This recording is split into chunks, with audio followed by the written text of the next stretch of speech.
2009년 지금부터 13년 전에 샀던 집은 8억 7천만 원에 그 집을 샀답니다. 그런데 불과 지난달에 금년 새해 들어와서 2월 달에 이 집을 팔았는데 26억 1,600만 원에 팔았답니다. 그것도 부동산 중개소 끼지 않고 직거래로 팔았대요.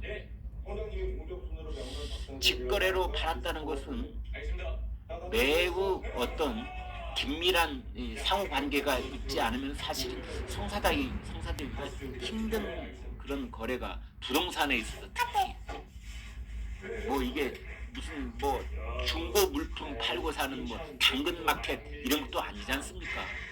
부동산 그것도 수십억 원대 부동산을 직거래로 한다는 것은 일단 그 땅과 집을 이제 부동산 중개업소에 내놓지 않고 뭐 아름아름으로 이렇게 해가지고 이제 팔고 샀다 이제 이렇게 보여지는데요. 근데 바로 이제 여기에 문제가 있습니다. 그래서 시세 차익이 17억입니다. 17억 원이 넘는 시세 차익이 있습니다. 그런데 지금부터 드리는 말씀을 좀 귀를 기울여 주시면 감사하겠습니다. 이게 살 때 가격보다 3배 이상 오릅니다. 3배 이상. 살 때 8억, 팔 때 26억, 그러니까 38에 24. 거기서부터 2억이 넘는 거죠. 그러니까 3한 2, 3배쯤 될까요? 3배가 훌쩍 넘는 가격에 판 겁니다. 그러면 이것이 정상적인 거래일까? 그 양산시 내곡동에서는 다 그동안에 모든 뭐 주변에 있는 데 포함해서 3배쯤 올랐을까? 그래서 이 신문이 그 비슷한 지역에 있는 그리고 비슷한 시기에 문재인 대통령과 비슷한 시기에 집을 사고 비슷한 시기에 집을 팔았던 그런 케이스를 하나 조사를 해봤습니다. 단독주택입니다. 그랬더니 그 집은 같은 내곡동입니다. 3억 770만 원에 사서 그것을 4억 6,739만 원에 팔았습니다. 똑같은 13년 후에 팔은 건데 이 집은 그러니까 대통령 집이 아니라 다른 집은 딱 1.2배가 올랐습니다. 계산해보면 1.2배.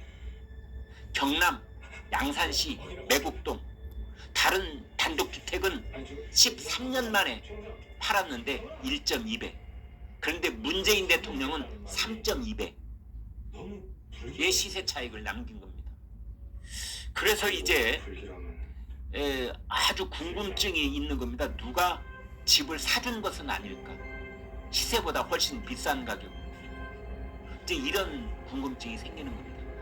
공동주택이나 아파트하고 달리 단독주택은 케이스 바이 케이스로 가격이 이제 천차만별일 경우가 있기 때문에 뭐 저희가 일도 양단하듯 이거를 뭐 엄청나게 비싸게 사줬다 이렇게 말하는 것이 물론 무리가 있다는 거 저희도 압니다.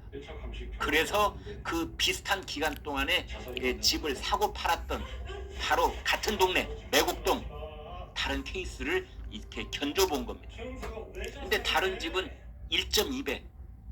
그게 그 부근에 있는 부동산 중개업소에서 한결같이 하는 말입니다. 1.2배쯤 올랐다는 게 맞는 거죠. 그런데 대통령은 부동산 중개업소를 통한 것도 아니고 그 누군가의 직거래를 했는데 그게 3배 이상 비싼 가격으로 집을 판 겁니다. 문재인 대통령한테 집을 사준 사람이 누굴까요? 이제 갑자기 그 대목이 궁금해지는 거 아니겠습니까? 그래서 등기부등본을 떼보면 그 집을 새로 산 사람 이름이 다 나옵니다. 이건 뭐 비밀도 아니고 그냥 누구나 다 떼볼 수 있습니다. 저도 떼볼 수 있습니다. 어떤 땅이 있으면 그 땅에 바뀐 주인이 누구인가 주민등록 앞자리도 나오고 뭐 때에 따라서는 뒷자리까지 다 나옵니다. 이름과